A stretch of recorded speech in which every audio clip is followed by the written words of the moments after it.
Hey, it's Rav. Welcome to the Everyday Investor, the hottest investment show in the world. That's right, I said it. I don't care who knows it. Listen, we all want to grow our money. Money is not the most important thing in life. Relationships are, but money can help. And it is wise to be able to grow our money. And so that's what this show is all about. The challenge is often we take our precious time, we go to work, which is a good thing, we get paid in order to eat. But imagine a life where money could make us money, we could work a little less if we wanted to, and then we could spend that time with family, friends, being involved in something benevolent like a charity. And so every single week we bring different everyday investors on to teach us, everyday people, how to become everyday investors. You could become an active investor, you could be a passive investor where you're just partnering with somebody who's doing the work, all sorts of good things. This is going to be a great show. Don't go anywhere. We'll be right back. The mortgage rules are continuously getting tighter. I mean, where they were in 2019 compared to where they are in 2023 and 2024 is night and day.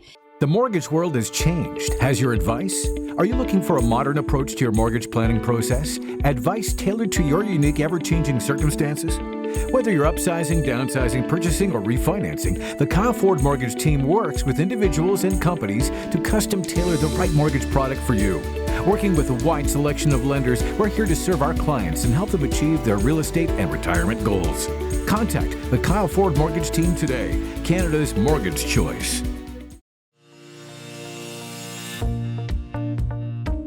Hey, it's Rav. Welcome back to Everyday Investor. We're talking to our good friend, Rachel Oliver. We're talking about how we can make money investing in the rent-to-own strategy. We have the guruess, if that's a word, teaching us how to do that. Rachel, nice to have you on the show. Thanks for having me on again. Yes, and that's a nice orange color. Looks great. I like that. Are you? Is that a home office? Are you in your office away from home? Where is that? This is a home office that I get to enjoy. We just installed new lighting, so finally I can actually use the space. Nice. And as much as you like to see him, does Neil give you your space, or does he kind of come in and bug you a little bit? No, we work on different floors in the house, and we work on totally different parts of our business. So no, we actually don't bug each other for the most part. And so you and Neil both, had corporate jobs many years ago, doing very well. How long ago did you make the transition to be full-time helping investors with the rent-to-own strategy and helping tenants who want to be homeowners? How long ago was that? Well, it probably goes back to about 2014. That's when we really decided that real estate investing is the way to go. And our corporate jobs just weren't going to give us the satisfaction financially and emotionally. And we started dabbling with real estate, specifically the rent-to-own strategy back in 2009. But it wasn't until 2014 that we really committed, because we saw some traction with what we were doing. And then the phone kept ringing and we needed to be there to answer it. And so, Rachel, we'll explain to the viewers here, what the rent-to-own strategy is, but why do you feel like it feels even more important right now? Well, quite simply, the rent-to-own strategy solves a big problem, and that's the challenge of getting into home ownership. The mortgage rules are continuously getting tighter. I mean, where they were in 2019 compared to where they are in 2023 and 2024 is night and day. And with those changes come more restrictions. So it becomes harder for people to qualify with the banks. And then you have the compounding challenge of higher prices of entry-level homes. And that's driven by the fact that there's just not enough supply. So we've got, the fundamental supply and demand imbalance, and then we have the tighter mortgage rules. So the need to get into homeownership is growing, but the challenge or the barriers are growing simultaneously. So we always got, my husband and I started doing this to solve a problem for home buyers in 2009. And we continue to see the same problem affecting even more buyers. So we feel that we are doing, what I call investing with a purpose of helping another family. But really behind the scenes, we have another family that's stepping in to help the family that needs to get into home ownership. So families helping families is more relevant in today's real estate market than ever before. Okay, great. So that makes a lot of sense from the tenant that really desires, home ownership. What do you like it for in terms of somebody like Rav, somebody who's an investor, wants something passively? Kind of talk a little bit about why it's such a great asset class, even today with this, crazy economy as an investor. Well, rent to own is considered to be kind of a medium term strategy in the context of time. Because when people think about real estate, they often think about buying a rental property and you hold it for, 10, 15, 20 years. As the mortgage gets paid down, your cash flow goes up. Well, that is much harder to do when your acquisition costs are much higher and you have to put more money into the deal. It takes longer to get your money back. It takes longer to see the cash flow. And then in the process, you have to deal sometimes with challenges that come with being a landlord, like the tenant and toilet challenges. And I personally don't really see that as a good fit for my lifestyle. So I always wanted to be in a situation where I don't have to deal with maintenance and repairs. And the rent to own strategy offers that flexibility to an investor. So you hold title not for 7, 10, 12 years. In a rent to own, you're holding title for 3 years, 4 years. Now we're seeing 5-year terms, but it's still less than what you would be bound to own a property for if you owned a rental property. So you don't hold it as long. You also cash flow from day one. And I don't know if you want to get into the numbers just yet, but it's a healthy cash flow given where the real estate prices are, given where the real estate interest rates are for the mortgages. And then of course, the home buyer that's renting to own the property that I'm holding for those 3, 4, 5 years, they take care of that property. And that gives me a tremendous amount of peace of mind. And then the peace of mind coupled with profitability, because that home buyer that needs this rent to own solution isn't coming in with first and last month's rent. They're coming in with a down payment. So it's not a full down payment that the bank would recognize, because obviously they can't quite qualify with a bank because it's taking them longer to come up with a down payment, but it could be $20,000, $30,000. And that goes to me as the investor to offset my purchasing of that property. And it gives me security that these people are really seriously committed financially. And of course, they get to go house hunting and they get to pick a property that they love, that works for their budget, that works for their lifestyle. So now they have an emotional connection. So they handle maintenance and repairs. They come in with a down payment. And they are emotionally tied to that property that they picked to own.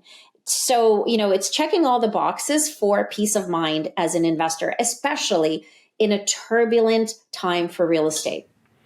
And, yours truly, like all of us, many of us, most of us investors, in our investment properties, even on our principal residence, we would take a variable rate, because a variable rate over the last 50, 60, 70 years has always beat the fixed rate up until perhaps now, or maybe the fixed rate's higher still, I don't know. But the variable rate is incredibly high. I on one property, paying 1.5% to now almost 7%. So with the rent to own, are we now just locking in at a 3 or whatever the term would be? Rav's helping out Jim, and Jim says, I'd like to buy this house, rent to own in 3 years. Am I now getting a 3-year fixed rate, Rachel, or am I getting a variable, or it depends? Oh, I mean, it's definitely a depends kind of a category, but we're seeing things differently. I mean, when I bought my first property back in 1999, I went variable all the way. And I was variable up until all poop hit the fan last year.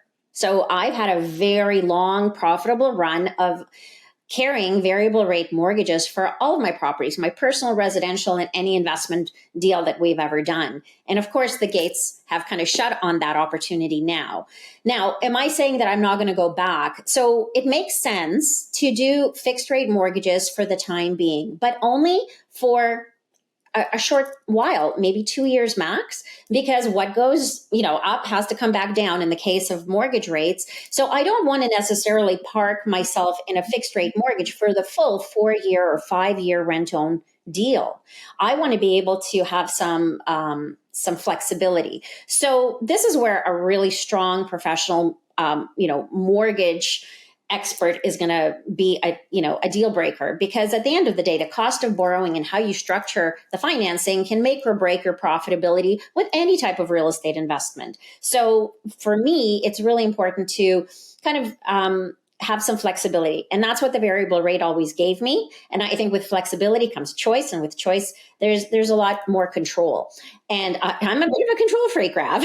So I don't want to go the full term. So yes, we're doing a hybrid, fixed coupled with, the opportunity to go variable in a few years from now, so that we can recoup some of the cost of borrowing that we've dished out. And, because I heard you say cash flow, we can still have cash flow. I mean, I would have thought because rates are so high, it would encroach our cash flow, but you're saying no, you can still, again, depending on how we structure it. Let me ask you this before we talk about that, because obviously we make money with the cash flow, but we also, if I don't want cash flow, I can still make money on the appreciation per se, or them paying down a little bit. Our projected returns, are we still looking at around the 25, north of 25% annualized, or things changed a little bit? Well, it really depends, again, on how you structure the financing. So when I use my HELOC to purchase a property, and remember, we're dealing with entry-level homes. So we're not buying $1 million properties for someone to rent to own. We're working with that home buyer's actual income and determining what their budget is. And we are putting them through the stress test to reduce their risk in this commitment and to reduce our exposure to risk. So once we've identified, who this is for, really, this is for those entry-level buyers. And entry-level buyers are usually buying properties in the, I would say, $500,000 price range to maybe $800,000, depending on what their income supports. So that would mean, as an investor, I have to come up with 20% down payment. Well, 20% down payment means I'm tying up about $100,000, $110,000, $120,000 of capital on a $500,000 purchase. So I don't necessarily have that cash sitting around in the bank account. That's where my HELOC comes in. And if I tried to use a HELOC right now to buy a rental property, or a flip for that matter, I would be in the red. With a rent to own, it's actually quite different, because we are cash flowing, even with a HELOC in the mix, I'm still seeing about $400 or $500 a month in cash flow after I paid the mortgage, after I paid the HELOC interest. And I'm not talking about the old interest rate, 1.2, 1.5. I'm talking about the new interest rate, recent deal, 6.85 interest rate on the 80% loan, and then 7.2 interest rate on my HELOC. I mean, those are some serious expenses around interest. What I love as an investor, also, I get to write off some of that interest expense. But what I love about rent to owns is that we structure the deal based on what's happening in real time in the market. So what are the real time prices of homes? What are the cost of borrowing on the type of deal we're doing? And if I'm using a HELOC, am I going to be able to structure a cash flow play? And with rent owns, as you said, it's not just the cash flow each month. There's also an appreciation component, because whatever we buy the property for today, we are selling it in 3 or 4 or 5 years down the road at an appreciated price. Now, granted, that appreciated price gets locked in today, so that home buyer has full transparency, full visibility into what they're exiting into. And that creates, I think, a lot more of a win-win outcome when we set everything out at the beginning. But my point is that ultimately the interest rate today is allowing us the control to set up deals using the expenses against those deals. So we're still able to see that 25% annualized. And that's a combination of the cash flow and the profit from the sale on the back end. Perfect. Listen, always love having you on the show. Let's take a quick break. And when we come back, we'll learn more on how we can make money investing in the rent-to-own strategy. Don't go anywhere. We'll be right back. Hey, it's Rav. A few years back, I learned about trading stock options by taking the Theta Trading course. My son, my friends, myself, all of us benefited immensely by applying their strategies, and I want you to have that same benefit by taking their course as well. I am not receiving any monetary benefit whatsoever by telling you this. It's just that, as you know, I believe that knowledge mitigates risk. Visit their site to find out more.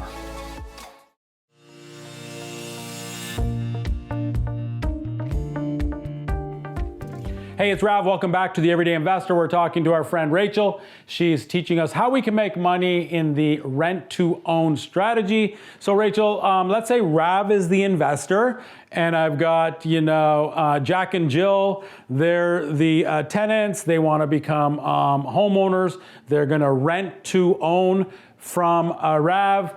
So the first thing I do is, your information's there on the screen. Rav contacts Clover Properties. Rav contacts Neil, Rachel. One thing I love about Neil is,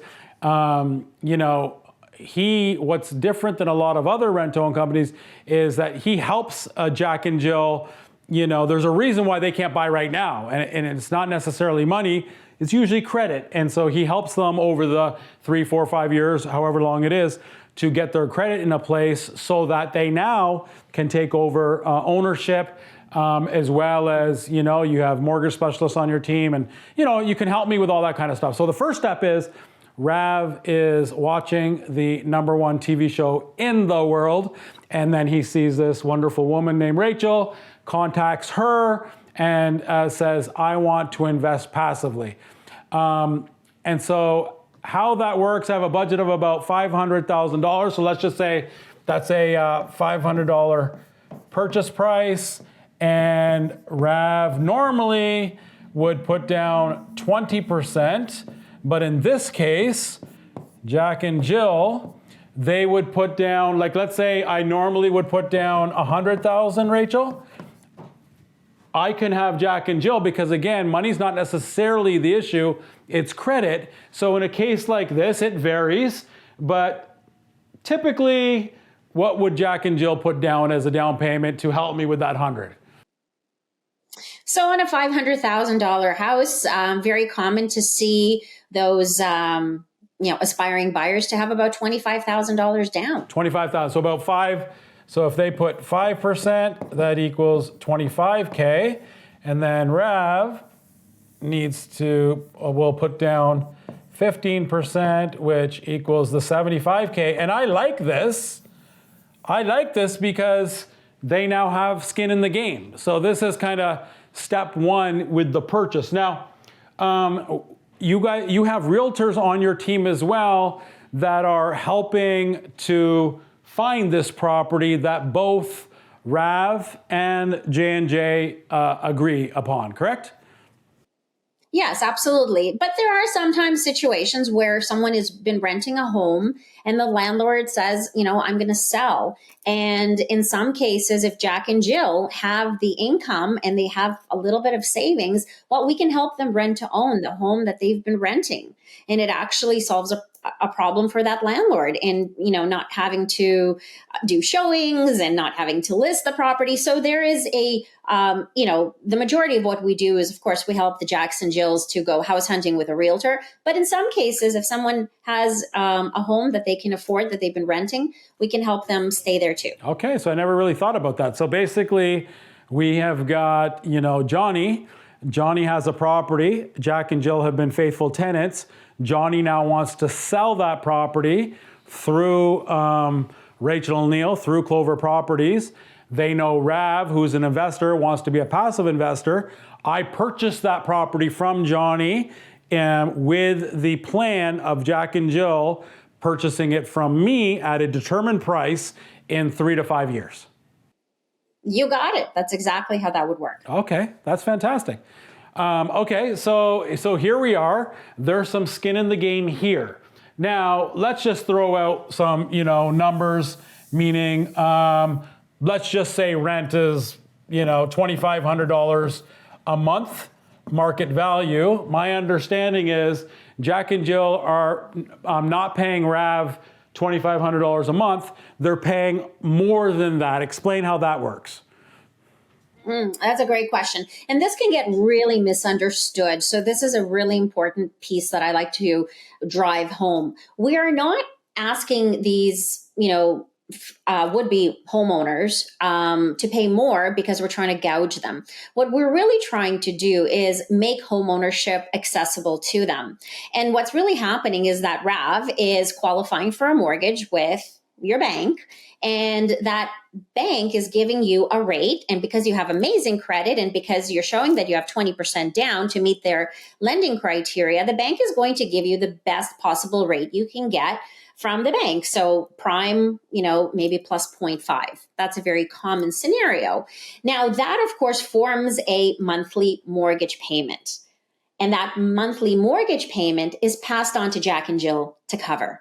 Because they pick this property, they want to own it. Well, as a homeowner, you have to assume the costs of carrying a mortgage. And in this case, Jack and Jill don't have access to those rock bottom rates through the bank. They're getting access to those rates through Rav. We're enabling that because we're bringing Rav into the relationship. And that goes a really long way in saving people money. So compared to rent to own is not apples to apples. When you're thinking about what the monthly payment is, you have to look at, well, what is the best mortgage you can get today? And rent to own prices that we offer will align with that. And then there's the other piece. And this is the one that I think that is even more misunderstood, is that there's a premium. A lot of people say, oh, well, you have to pay a premium to be in a rent to own. Well, premium is really just, a fancy word for forced savings, because anyone who wants to own a home has to save up a bigger down payment. It magically just doesn't appear in your bank account. You actually have to take a portion of your paycheck, put it aside, and save it each month. So Jack and Jill have done a great job saving up $25,000 up until now. But if they spend more time trying to build up another 25,000 to get to 50. Well, guess what's happening? Prices of homes keep going up and up and up. And the rules with the banks are getting tighter and tighter. So by the time Jack and Jill actually have the 50,000 saved, the chances of them actually getting into a home of their own is, at best 50-50. What we're doing is we're increasing those chances to 100%. In fact, 150% if Jack and Jill follow the process. And the process involves each month, in addition to paying that rent, aka the mortgage that Rav is locking in, they are also doing an installment towards a bigger down payment. So they're saving up their down payment the same way they would if they were just renting. Only in this case, it's actually going towards the purchase of the home that they're living in and are calling their own. So it's not a premium and it's not an excessive payment. It's really just a combination of what are the mortgage payments on this property and how much do you need to build up a bigger down payment through monthly installments. And when you combine the two, that's what a rent to own payment looks like. I threw up 500. Is that high? Is that normal? Well, it depends. Our goal is to get our, Jack and Jill's to a 10% of the future purchase price. Got it. And if they're starting with 25,000, well, we want to try to get them to double that. Some home buyers want to have extra security and they have the means because they have great jobs. So, in some cases they have $700 a month towards their down payment credit. Yeah. So again, $2,500 a month, there's nothing marked up on that. That's what the mortgage is. And then we're going to add $700-800, but that's credit that goes back to them for the down payment. I get it. So listen, Rachel, time flies when we're being nurtured. For those that are watching, please visit the information there underneath Rachel to learn more. from an investor standpoint, it's great. You're helping, but you're also getting a healthy return. From a benevolent standpoint, it's so great to be able to see somebody who wouldn't be able to otherwise have home ownership other than going through the rent-to-own strategy. And it's fair. It's a win-win, type of situation. So yes, Rachel, thank you so much for being on the show with me. Really appreciate it. My pleasure, Rav. And now it's time for our teaching tip of the week. Hi, this is Darren Mitchell, and this is the Everyday Investor Teaching Tip of the Week. I want to talk to you today about something that if you're a business owner and you don't have, you need to have this, and it's called a health spending account, or HSA. HSA has been around a long time. The old days we used to call it cost plus, but now the technology is caught up with this, and now everything can be done on your phone. So this is for business owners that have an active business where they say, great, I have health or dental expenses that aren't covered under my regular health and dental plan. What do you do with those expenses? Well, normally you just pay for them out of pocket. But if you're a business owner, you can have an HSA set up or health spending account totally free. No cost to set this up whatsoever. You only pay if you use it. So let's say you had a $100 claim that wasn't eligible for your health and dental plan. Well, you can take that claim, take a picture of it with your phone, submit it on the app, and they're going to go in and they're going to reimburse you $100 completely tax-free. Then they'll go to your corporation. They'll take $100 out of your corporation plus a 10% admin fee. So they'll take $110 out of your corp. So you can use it for all those expenses where there's $80 not covered, $100 not covered. But what about some big expenses, right? What if you're like me and both your children in junior high decided to get braces the same year? So let's say you had a bigger expense. Let's look through the math on the difference of using a health spending account. The key here is when you get reimbursed for a health and dental claim in Canada as an employee, it's completely tax-free. We want to take advantage of that tax code. So if you've got a corporation,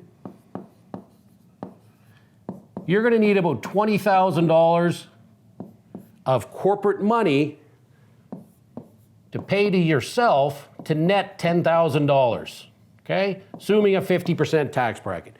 So let's say you have $10,000 worth of health and dental expenses like braces. Corporation takes $20,000, pays it out to you, salary or however you pay it out to yourself. You net 10, you go pay the braces. Well, what if we did that exact same expense, but with this free app? How does that work? We still have a corp, we have the health spending account, and we have you. You're going to pay that $10,000 expense out of your own pocket, okay? After-tax dollars, your own pocket. Then you're going to take that expense, take a picture of it, and you're going to submit it to the health spending account. The health spending account is going to reimburse you $10,000. You are whole. You paid 10, you got back 10. Your corporation is going to be billed $10,000 plus 10%, so $11,000 is going to go to the HSA company. So now to pay that $10,000 of personal health expenses, it's cost you $11,000 of corporate money instead of $20,000. That's a 45% reduction. Or to look at it another way, instead of 11 grand, you would need about 82% more corporate dollars if you didn't have a health spending account. Every business owner should have one. Health spending account. Check us out for more information. And thank you guys for watching. Without you, we would not have a show. Make sure you go to everydayinvestor.com. There you can see some featured episodes, things that I invest in personally, like land development, things like stock options. It's right there on the website, everydayinvestor.com. You can also sign up for our weekly episodes brought to you directly into your inbox. You want to be able to do that, and then you just want to be able to go to any of our shows via the YouTube channel through the site, so you can watch it on demand, any episode that you want. I've been doing this for 20 years. We thank you so much again for watching. We'll see you next week. Same place, same time. Honey, I love you. I'll be home soon. Bye, everyone.